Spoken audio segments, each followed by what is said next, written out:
July the 21st, 2023.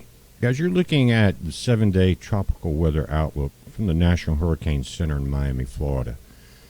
At the top, you see Tropical Storm Don. It's a 50-mile-per-hour storm. It's been out there for days, basically circling around.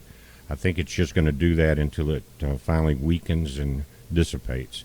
Down here, we got a problem, though. This storm has been out in the Atlantic for a few days. It was just a 10% chance of development until this morning. But they're saying a small area of low pressure located several hundred miles west-southwest of the Cabo Verde Islands is producing an area of disorganized showers and thunderstorms over the central tropical Atlantic.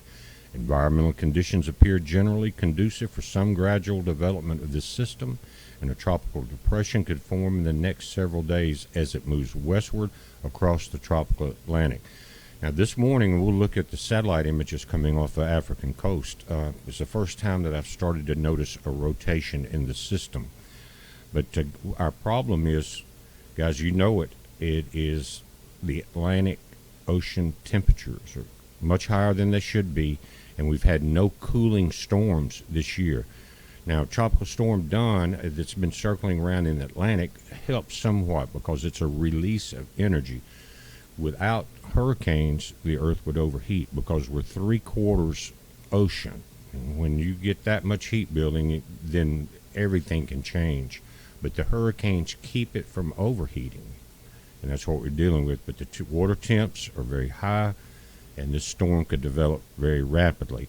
Now, the ideal situation would be for it to develop into maybe a Cat 1 and stay out in the Atlantic like Don is, dissipating some of the heat that's there, not come ashore. But we can't rely on that yet. We're going to have to keep a very close eye on it. Florida, you keep an eye on it. The Gulf of Mexico, you see where it's supposedly headed. It's going to go right across the Windward Islands into the Caribbean and more than likely into the Gulf of Mexico. We're still a few days out. That could change, but we're going to be watching it from here to landfall. Now, in this satellite image off the west coast of Africa, you can see the storm here just starting to get some rotation for the first time that's visible this morning. That tells you that it's strengthening. We don't know what's going to follow it for the rest of the season, but just one of these can be dangerous. Again, I hope it's just a Atlantic storm that dissipates a lot of heat energy in the ocean. But this is what we're looking at. I'll pull it up a little closer.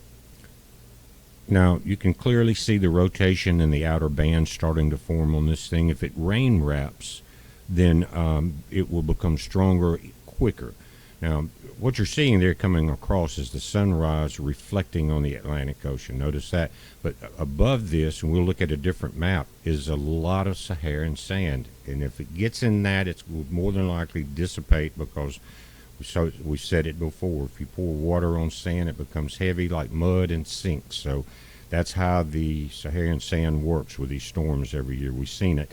And this Saharan sand layer, guys, has been in the Gulf of Mexico already, all the way up through the Caribbean, and very strong this year. We're also dealing with the heating of El Nino, and I think that's one of the reasons we're seeing this heat wave that continues here over the southeast. Yesterday, it hovered around 109, 110, and then usually by 2 or 3 o'clock, you'll see the temperature start to drop. But at 6:30, it rose to 112 and then started to come back down to 103 and get cooler and cooler. But it's been incredibly bad. We've got all of our dogs. We keep them inside during the worst parts of the day, which is most of the day. And you've seen from the puppy room and some of the videos, it's air conditioned too. So we keep them all in. I don't want to, because you can have a heat stroke and so can your dog. They can die from it and have seizures from this. So be very aware of what we're dealing with here. We got some rain up in North Mississippi, Arkansas, coming up out of the Oklahoma area, and I'm hoping that gets far enough south to where some of us along the coastal states will get some of that cooling rain. Now, some of these storms look pretty severe. Just into Arkansas, which is right here above Louisiana and North Mississippi, we're starting to see some pop-up thunderheads here. there and coming out of Oklahoma. So be careful today, guys, and keep an eye on your tornado warnings and watches, things like that, because it's very hot. Moisture still being pulled out of the Gulf and making it extremely muggy. Right now, as of 9:09, it's 81 outside, real feel 90. Humidity is 99%. So it's going to be a muggy day, and they're talking about this going through the weekend. Now, you guys over in Arizona, you've had like 22 days above 105 and higher than that, but it's just been consistent. Low temperatures at night, like 97 degrees the other night, broke the low record, and that ties the high record for Flagstaff, Arizona, up north of there. We start getting into the mountains and the ski areas. So it's quite a contrast, but when you do not cool off at night, especially if you're in a concrete jungle, like all the big cities, then it just makes the next day that much more miserable. It just adds up and keeps piling on. But it would just are seeing a break in some of the Canadian smoke coming from their wildfires. You can see it right in this area, and it could pick up through the day. But again, I just don't understand why we can send billions and billions of dollars overseas in planes and jets and everything when just a small fraction of that could be put into water tankers and things that could fly over these fires and put them out. The demons don't want that. They don't want anything left of this planet. Burn the house down before you get kicked out by our Father in heaven. That's their plan. Let's take a quick look overseas when we're here this morning. This article, it says, green light, Putin to Wagner to start operations. Western Poland was a gift from Stalin. We will remind them, and an ultimatum. That's Russia has went full blast into attacking Ukraine since they hit the Kerch Bridge a few days ago. We watched that. They've blown up the granaries, they've blown up the ports, they've blown up the oil facilities. They're saying that there was too much weaponry coming in on these so-called grain ships and being pulled in to fight against Russia, so why should they tolerate it? And they've really taken it out. But Wagner is up, moving into Ukraine, very close to the Polish border. And we also remember the video about what's called the Suwalki Gap, that land area to where they're going to be fighting over very heavily to keep Russia from connecting with its port. And now, again, it says the Wagner to start operations. They were put there for that, and it was a chess move like I've never seen before. It was brilliant. Get the U.S. to give you $6.2 billion to go into a revolt against Putin. I'm talking about Wagner. And then they say that it's a coup, but the whole time they were moving troops and all for this operation over there. And so Russia got richer, we got poor.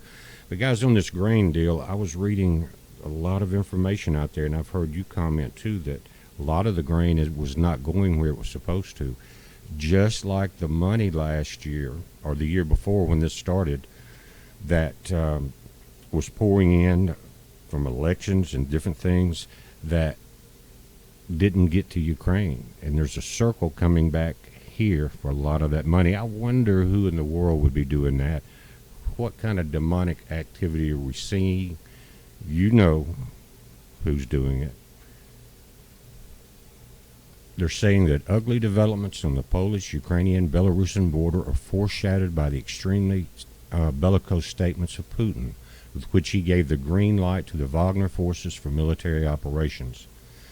The president of Russia, immediately after the speech of Prigozhin of the Wagner and Dmitry Utkin, sent an ultimatum to Poland of non-involvement in what is coming.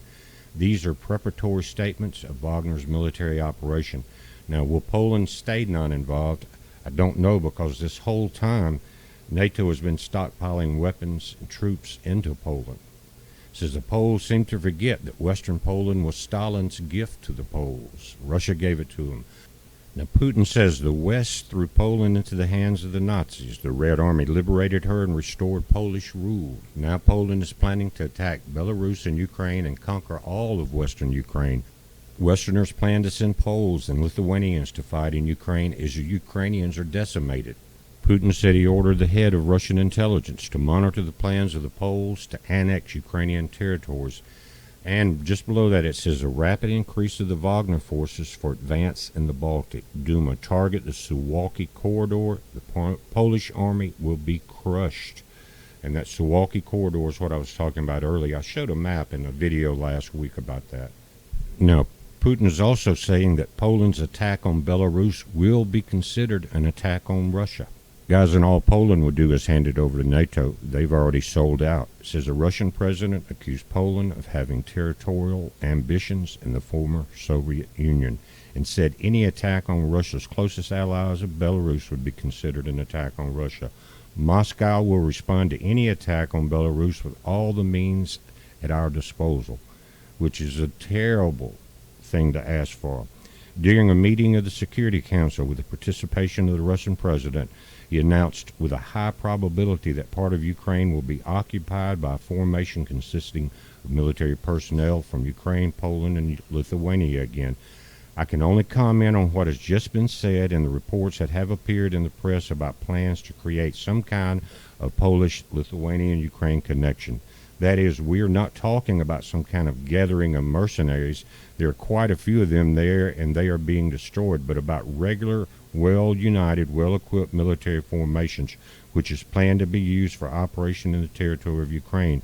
Now, this well-equipped military, guys, we talked about what would happen once the battle left the Ukrainian soil. Would that escalate it more into a war? And with the strong military of Poland, will Russia be forced to react with a nuclear option?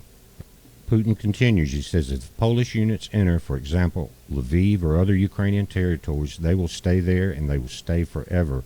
Thus, Warsaw is trying to use the power and influence of NATO to satisfy its geopolitical ambitions. NATO will be involved heavily in running whatever Poland takes.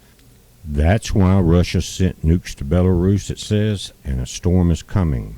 Ukraine has lost tens of thousands of people. The country's mobilization potential is almost exhausted, and Western arsenals are depleted. All the NATO countries are saying they're running out of ammo. What a perfect plan if you think about it. If you think the world's going to attack you, keep it out of your soil, keep it in Ukraine, let them send everything they've got, destroy it all, weaken the world. And Russia has not even begun with this storm yet. Now, they've taken out a lot of targets since that bridge incident. But that's, again, he's saying that's why Russia sent nukes to Belarus. Now, this is the main headline page for warnews247.gr that we've always been watching. Notice top, this is the article we're talking about, but here, Waterloo to Bakhmut. Hundreds of Ukrainian soldiers die en masse in suicide missions in Kaliska. Here, hell for a third day. This was yesterday. Non-stop Russian bombing. Mass attacks swept the coastline, ports. 50 mercenaries dead. Over here, deep depression in the west. Game over for Ukraine. Time for territorial confessions. No more weapons. There's been colossal casualties. Again, this is warnews247.gr, guys. We're watching it. You watch it as the clowns in D.C. go about their congressional hearings, which it's like dogs without teeth. All they do is bark. And we've never seen anything in the last several years of any criminal indictments from the criminal demons that are running not only this nation but many others. But as that happens, I call it circuses, bread and circuses. It's a distraction from what's going on here, what's going on with the U.S. is broke, and what's going on with the southern border. But guys, again, we're watching this. You pay attention. It's a heads up. Be safe.